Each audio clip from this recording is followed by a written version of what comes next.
January 27th, 2015, a title was released that changed the way I looked at video games for, well, ever since then. Through gnashing teeth, harrowing screams, and running across the rooftops, and exploring a vibrant yet decaying world, a new kind of experience emerged, one that forced me to think fast, run faster, and prepare for what's to come as the sun sets. Dying Light is not only the first zombie game I ever played, but it's also my first open world game as well. When it came out, it sent waves throughout the zombie genre, taking the concept and flipping it on its head, taking me especially completely off guard as the game unfolded. Connecting to the main game is a whole bunch of DLC. I think we all heard about the following, but I'm not going to get to that just yet. I'm not going to get ahead of myself. Allow me to set the stage. Before Dying Light's release, there was already many titles that flooded the zombie genre. Games like Resident Evil, Left 4 Dead, The Last of Us, 7 Days to Die, State of Decay, Call of Duty Zombies, arguably, and Dead Island, which in my research, Dead Island was one of the biggest influences to Dying Light. Well, with this many games in rotation, there was pretty much a necessity for innovation, which set up the perfect layup for Dying Light coming in swinging with a unique movement system and a dynamic day-night cycle. Which brings me to the core mechanics of the game. Dashing from rooftop to rooftop, trucking through hordes of rotting zombies, running away from monsters beyond what the hell I was ready to see. The parkour is a visceral adrenaline rush, one that separates itself from not only other zombie games, but just like open world games, and really I'm tempted to say games as a whole. The fluid movement and parkour mechanics that only got better as you played through the game snatched my attention completely, just immediately. Some say that it's broken, others say that it's overhyped. All I know is how it made me feel. How it made me feel was incredible. I felt like there was nowhere in the city that I couldn't go. Anywhere where the light touched, I can reach. That feeling is hard to find, and even harder for me to really describe, honestly. As a person who feels restricted in every aspect of my life, jumping into the city of Haran gave me freedom, like a sense of freedom that is hard to come by. The freedom to go places where I'm not supposed to be. The creativity to go about doing a task in any way I want, like killing zombies. The combat is quite satisfying. With a mix of melee and ranged combat, it actually comes together quite well. On the melee side, you have an assortment of things at your disposal. Metal pipes that were ripped off of broken down homes, machetes from local farmer markets, hammers from the firemen and plumbers, and even unique antique weapons like the Excalibur or other tools that were left behind by the locals, tourists, doomsday preppers, all the sorts around the area. One of the coolest things about the parkour and combat systems is that they mix together really well. Let's say, for example, you got enough parkour points and you pretty much are able to land a lot softer. Take a hammer and now you can crush zombies on your way down, or even better, if you just ignore the hammer, you could just jump on zombies' heads to get a higher vantage point. On the ranged side of combat, you had bows, throwing knives, shuriken, tomahawks, yes, tomahawks, and of course, my favorite ranged weapon in all of human history, firearms. All weapons, including firearms, were affected by your parkour system because stamina allowed you to do a lot more with your weaponry than you normally would. As a survival horror game, there's of course going to be gathering resources and using them to the best of your ability. Crafting, in my eyes, is a necessary part of that. From the maintenance and creation of your weapons to the makeshift medkits, gauze, etc. These things add to the experience. Exploring the city, you come across many different types of people and cultures, and that also represents in the loot. So the zombies were once people too, so if you're gonna go into their abandoned homes, you'll be able to find things that'll assist you. Maybe snacks, clothes, metals, cigarettes, parts of weapons from a tinkerer shop, a sword from an antique collector, ammo from a nearby military convoy, and just resources like that. They can really help the journey. Now, this is all held together by one thing, and that one thing's always in the back of my mind. It's the day-night cycle. All of these systems put together are the underbelly of the day-night cycle. In most titles, the day-night cycle is basically an aesthetic choice. In Dying Light, it's the difference between life and death. Everything changes after the sun sets. During the day, the zombies are rather predictable, slow, sluggish, rotting corpses, you get the deal, and they barely have the energy to walk. On occasion, you'll come across someone who unfortunately turned rather recently, so they have a lot more energy in them. Virals are what they're called, and more or less resemble people who lost their minds as their brains begin to rot and they lose their humanity. But as you explore and interact with the world, tackling missions, collecting supplies, engaging with other survivors, and discovering hidden secrets with only glimpses of true danger, that sense of freedom is only a brief reprieve from the chaos that comes after dark. The streets become eerily quiet. Tone begins to shift as the once rotting zombies come to life. Volatiles, a type of zombie that I can only describe as an apex predator, begins to howl to the moon. Their terrifying speed and strength force you to run faster and faster, knowing that one step will mean certain death. A constant, heart-pounding race against time.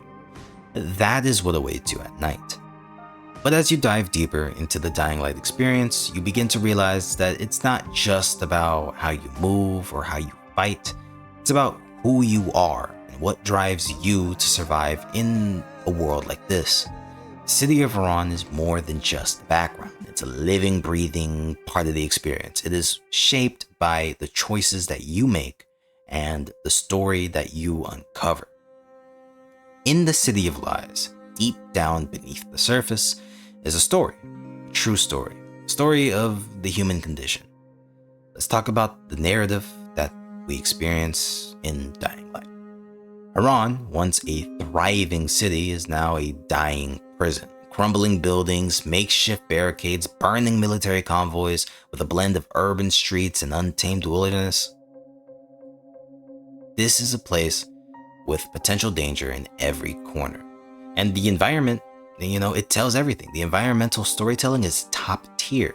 As seen with flyers and posters and billboards when you're exploring the game. Before all this chaos, the city of Haran was going to be a part of the Global Athletics Games. That is like the in-game equivalent of the Olympics. You had athletes from all over the world traveling to Haran, exploring the culture. Many fans traveling to watch the games live. You had people like Brecken, for example, who was just a parkour instructor from the UK that initially arrived at Haran seeking a better life or, better life opportunities. The outbreak not only cut those plans short, but it also infected many athletes and fans that wanted to watch it.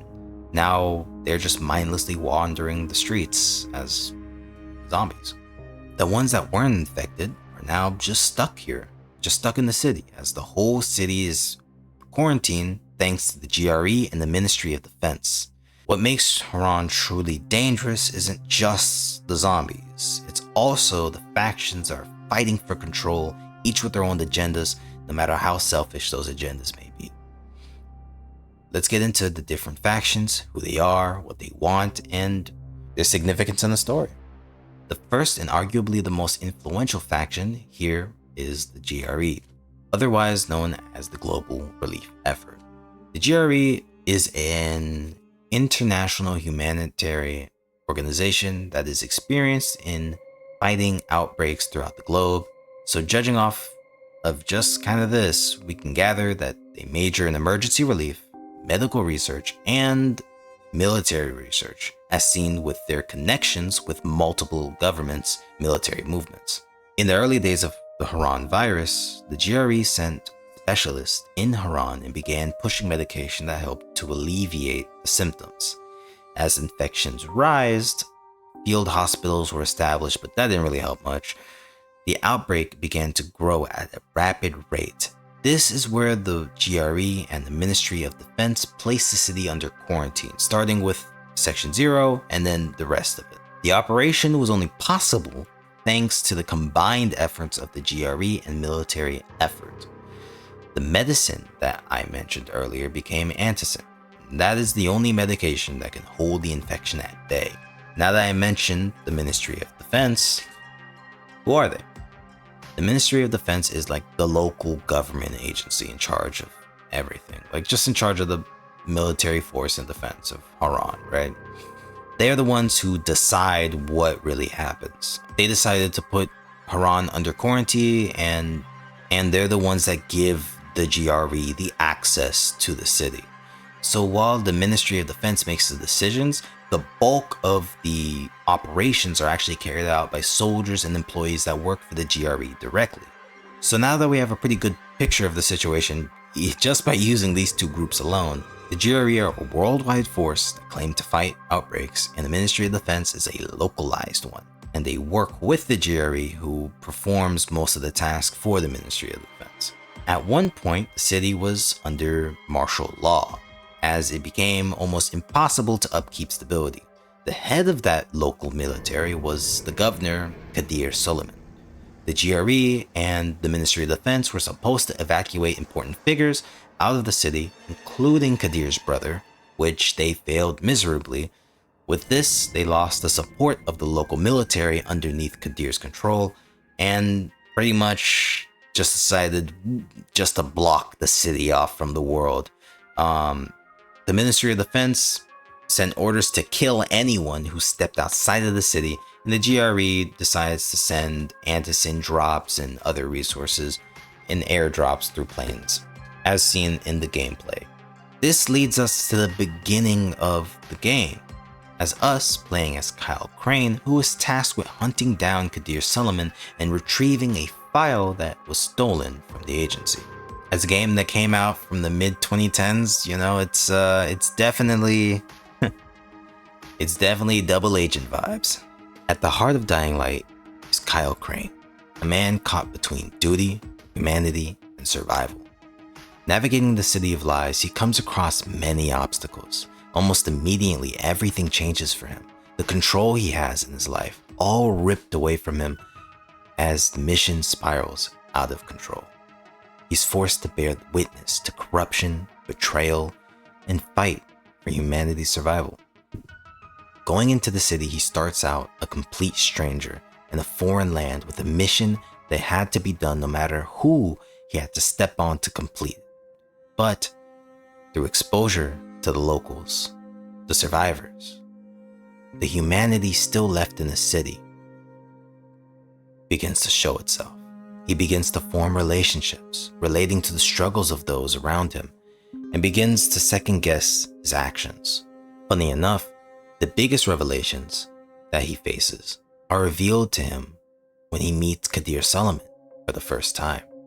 A man far removed from his humanity, now calling himself Rias, leads a faction built upon the cruel and selfish nature of his mind. It's here that Kyle realizes the severity of the situation and just how complex things are going to become. As you explore the city, helping fellow runners turns from an attempt of manipulation to a genuine effort to do what feels right. His internal struggles are revealed, and as the story progresses, the effects of his choices begin to take a hold and shape the city's outcome. And that brings me to the last of the factions, the survivors, the innocent people who have nowhere to go, and the only home they have left is each other. Their only goal, survival.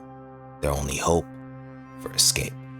But even with all the odds stacked up against them, Rias' group wanting to take what they have, the Ministry of the Defense wanting to kill them all, and the GRE secretly being the masterminds taking advantage of all of this behind the scenes, we still witness through Kyle Crane's eyes the amazing things that happen next. Dying Light not only took my breath away in terms of gameplay aspects, but it took me by surprise in the way that it handled its story.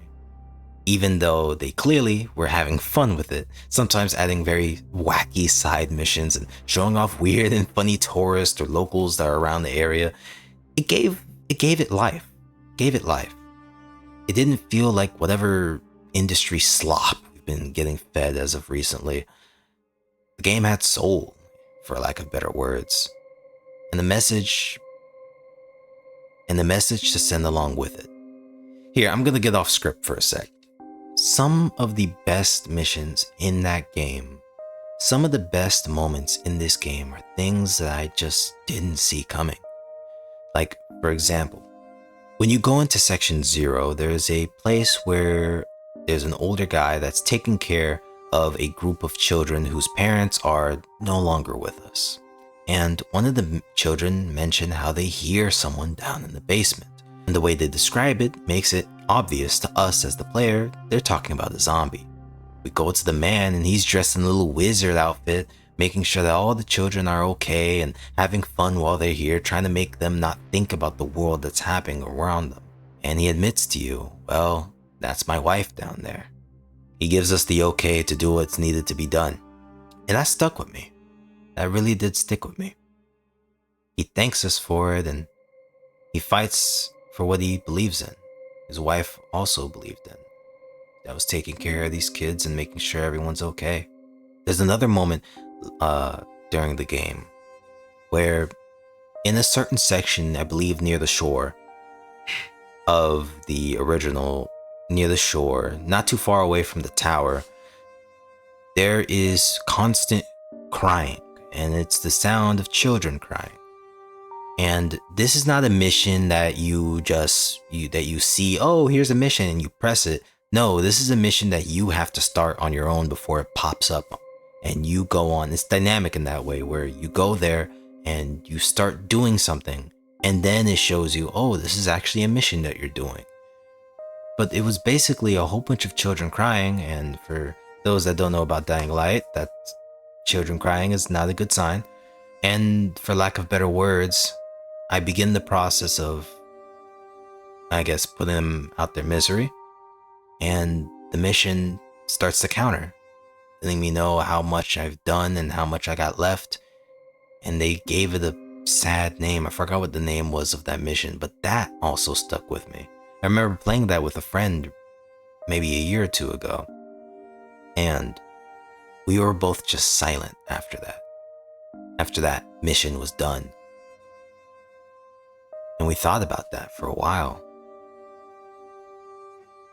You also have the funny missions. Like, for example, those two brothers are near the beaches, where the market, I forgot what the fishing marketplace was, but near the beaches, there's like a little cave you can go to, and there's two weird guys that you actually meet early on in the game, and they have you do weird missions. They think that you're stupid, and they think like they're the aliens, or one of you are aliens or something like that. And they have you going around doing random wacky stuff, and they actually built a contraption that would have probably helped them get out of the city before it blew up. We don't know why it blew up. Oh, I don't know if it blew up because the Ministry of Defense blew it up or because it just ended up being wacky. But those little moments give it life. They balance it out with funny moments and then deep things that really mess with you, make you think a little bit.